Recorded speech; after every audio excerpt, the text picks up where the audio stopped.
Hello everyone, welcome to teacher association Bihar official YouTube channel. कुछ दिनों से आप लोग को अपडेट नहीं दे पाया हूं, इसके लिए मैं माफ़ी चाहता हूं। कुछ काम था, उस काम में बिजी थे, इसलिए अब आज 3 मुद्दे पे मैं बात करूंगा। सीट इंक्रीज़ के मुद्दे पे जो पीआईएल दायर हुआ था उसका सुनवाई के बारे में। दूसरा मुद्दा है सर 6 फेज और 7 फेज में जो 6 फेज और 7 फेज को एक साथ रखने का जो मंशा है सरकार का, उसके बारे में बात करूंगा। और तीसरा सर आप लोग से अपील, मैं एक काम करता हूं कि तीसरा को पहला बना देता हूं, यानी कि एक अपील आप लोग से कर रहा हूं कि आप लोग कोई भी कैंडिडेट जो कि स्टेट क्वालिफाइड है 2019 में, वो डीमोटिवेट मत होइए, होपलेस मत होइए। यदि होपलेस हो गए सर तो गवर्नमेंट आपको यही करना चाह रही है, और गवर्नमेंट जो चाह रही है आप हो रहे हैं। तो इसलिए आप लोग से एक रिक्वेस्ट है सर, डीमोटिवेट मत होइए। आप लोग सर अपना अपना घर में बैठे हुए हैं, लेकिन सर अभी भी पटना में सर मंत्री का सचिवालय का साथ चक्कर यहाँ पे लगा रहे हैं सर। तो इसलिए सर आप लोग डीमोटिवेट मत होइए सर, सिर्फ और सिर्फ हौसला दीजिए कि आप लोग साथ हैं, ये ही काफ़ी है सर।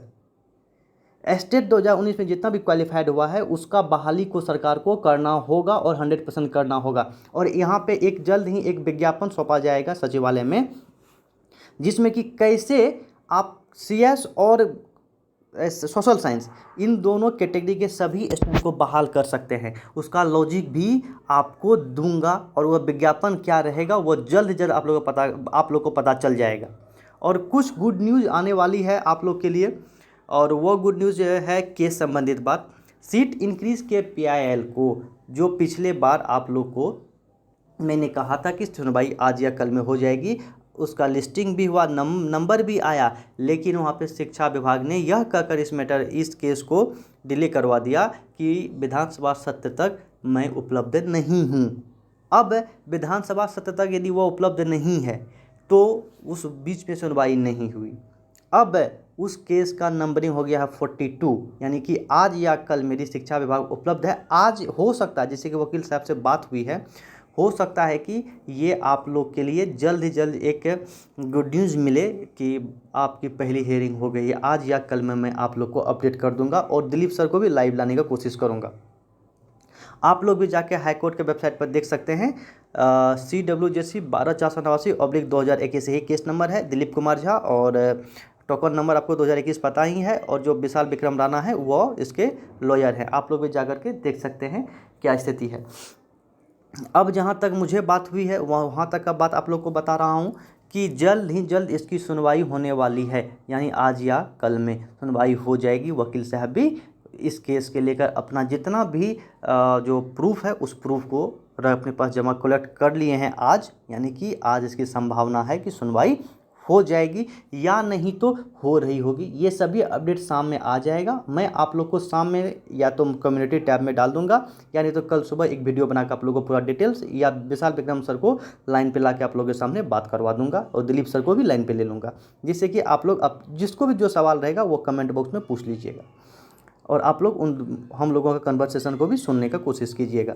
अब हम लोग आते हैं 6 फेज और 7 फेज का को एक साथ रख रहा है। तो देखिए, गवर्नमेंट चाह रही है कि जो 7 फेज वाला जो स्टूडेंट है वो 6 फेज में एक साथ बहाल करने का मांग करे, यानी 6 फेज में उसको भी मौका मिले, इसकी मांग करे। सरकार की मंशा ये है। यदि इससे ये मांग कर लिए, और आपको यदि ये मांग जो की है उसको पूरा हो गया, तो फिर इसका परिणाम ये होगा कि जो 7 फेज में जो हम लोग स्कैम का बात कर रहे हैं वो बात सरकार की छुप जाएगी, उसकी बदनामी नहीं होगी।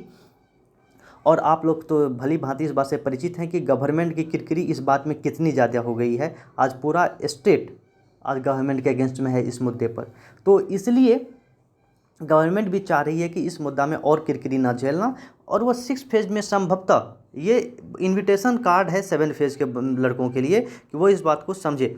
जो 7 फेज में आप लोग का एक इशू है, वो इशू है सर्टिफिकेट का। तो सर्टिफिकेट आप यदि गवर्नमेंट चाहे ना तो 10 दिन में डिस्ट्रीब्यूशन कर देगा, 10 दिन में डिस्ट्रीब्यूशन कर देगा, कि 10 दिन में आप सभी का हाथ में कागज़ रहेगी, और 16 या 18 अगस्त इसको, या 5 दिन आगे बढ़ा देगा, 20 या 22 अगस्त से अप्लाई 7 फेज और 6 फेज दोनों को मिला करके ले सकती है। यदि हम लोग का ये सब फोर्स रहा, तब यदि हम लोग केस कर देते हैं इस मुद्दे पर कि 6 फेज में 7 फेज वाला को भी मौका मिले, तो फिर ये मैटर और डिले होगा, लेकिन मौका आपको मिल जाएगा, क्योंकि जो अधिसूचना जारी हुई है उस अकॉर्डिंग आप देखिएगा तो आप भी अपना आपको एलिजिबल ही समझिएगा कि नहीं मैं 6 फेज़ के लिए भी एलिजिबल हूँ, लेकिन गवर्नमेंट हमको रोक रही है तो वो अलग बात है। जैसे कि सीटेट, आप लोगों को पता है सीटेट जो जनवरी दिसंबर वाला था उसको मौका नहीं मिला है, लेकिन वो लोग आप सोचिएगा तो वो लोग भी एलिजिबल है, क्योंकि वो लोग भी पात्र है इस चीज़ को अप्लाई करने के लिए। फिर भी अब ये 6 फेज़ और 7 फेज़ को यदि मिला दिया जाता है तो गवर्नमेंट का स्कैम छुप जाता है, और गवर्नमेंट का मंशा भी यही है कि वो स्कैम को सिर्फ छुपाना चाहती है, और इसमें कोई ऐसा इशू नहीं है। मेरे ख्याल से तो मुझे कुछ नहीं दिख रहा है कि गवर्नमेंट आपको सिर्फ और सिर्फ मेरे ख्याल ये एक इनविटेशन नहीं कार्ड होता है कि आ जाओ यहाँ पे लंगर लगने वाली है, सभी को आके खा लो, तो वही बात है, यहाँ पे एक लंगर लग रही है और सभी को इसमें बुलावा मिल रहा है 6 फेज़ और 7 फेज़ में। और सरकार के कुछ अधिकारी ने यहाँ तक कह दिया कि यदि 6 फेज़ में 7 फेज़ वाला मांग करता है शामिल होने का, तो सरकार इस बात पर गौर करेगी, और हो सकता है कि 7 फेज़ में 6 फेज़ वाला 6 फेज़ में 7 फेज़ वाला को मौका मिले, यानी कि दोनों को मिला दिया जाएगा, क्योंकि आज न कल दोनों मिलेगा ही। 6 फेज़ में जो कैंडिडेट बचा हुआ रहेगा और 7 फेज़ में अप्लाई करेगा, तो 7 फेज़ को अभी ही क्यों नहीं कंडक्ट कर लिया जाएगा, जिससे कि सरकार की बदनामी भी नहीं होगी और सभी कोई नियोजन इकाई में पहुंच भी जाएगा, सरकार को उतना प्रॉब्लम भी फेस नहीं करना होगा। अब यदि सीट इंक्रीज करके यदि 2019 तक यदि वो गवर्नमेंट 2011 वाला को ही दे रहा है, तो फिर 7 फेज़ की सीट कहाँ बचेगा कि वो बहाली करेगा, तो बहाली को वो सिर्फ और सिर्फ डिले करेगी 7 फेज़ में। मैं आप लोग से रिक्वेस्ट करता हूँ कि कोई भी डिसीजन एक होकर लीजिए, यहाँ पे मेरिट नॉन मेरिट का मुद्दा मत उठाइए। पहले तो आप लोग अपना सीट कंफर्म कीजिए, उसके बाद मेरिट नॉन मेरिट का मुद्दा अपनी जगह पे है। अब उसके बाद सरकार को डिसाइड करने दीजिए, या आप ही केस कर ही दिए हैं, कोर्ट डिसाइड करेगी कि बहाली किसकी होगी, मेरिट वाला कि नॉन मेरिट वाला का, या दोनों का। लेकिन पहले सीट को बचाइए, अब सीट बचाइए, अपना रिजल्ट बचाइए, क्योंकि कल आपने अमित विक्रम सर से का एक इंटरव्यू देखा ही होगा, जिसमें कहा गया है कि रिजल्ट देने के बाद भी हो सकता है कि रिजल्ट कैंसिल हो जाए। तो आप लोग इस बात से आश्वस्त रहें कि जब तक आपको सर्टिफिकेट नहीं मिलती है, देखिए कोई यदि मेरिट लिस्ट में है तो उनको भी सर्टिफिकेट लेना ही होगा सर, आप लोग को भी सर्टिफिकेट लेना होगा, आप लोग को भी सर्टिफिकेट इशू होगा। आप जो बोल रहे हैं कि मेरिट लिस्ट में है सर्टिफिकेट इशू नहीं होगा, सर्टिफिकेट आपको भी लेना पड़ेगा सर। सर्टिफिकेट लेने के बाद ही आप कुछ कर सकते हैं, क्योंकि अब क्या पता है इसमें अब कितना बैकडोर और एंट्री करवा सकता है गवर्नमेंट। तो आप लोग से रिक्वेस्ट है कि मेरिट नॉन मेरिट का मुद्दा ना उठा करके सिर्फ और सिर्फ स्टेट क्वालिफाइड स्टूडेंट को सर्टिफिकेट मिल जाए, उस मुद्दे पर भी बातचीत करनी चाहिए, और एक साथ आना चाहिए, एक प्लेटफॉर्म पे आइए सर।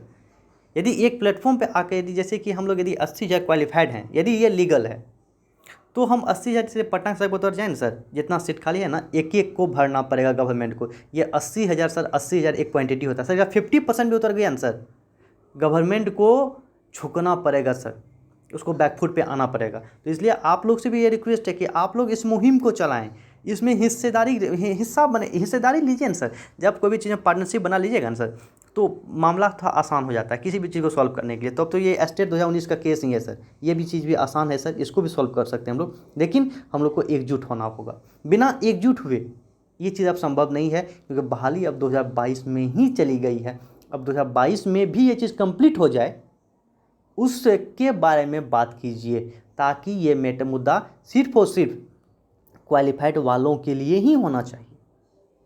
मेरिट नॉन मेरिट का मुद्दा होना ही नहीं चाहिए, क्योंकि उसका परिणाम हम लोग देख चुके हैं। ठीक है, अब केस का जो अपडेट है सर, मैं आप लोग के साथ केस के अपडेट के साथ मैं उपस्थित होऊंगा। तब तक के लिए जय हिंद, जय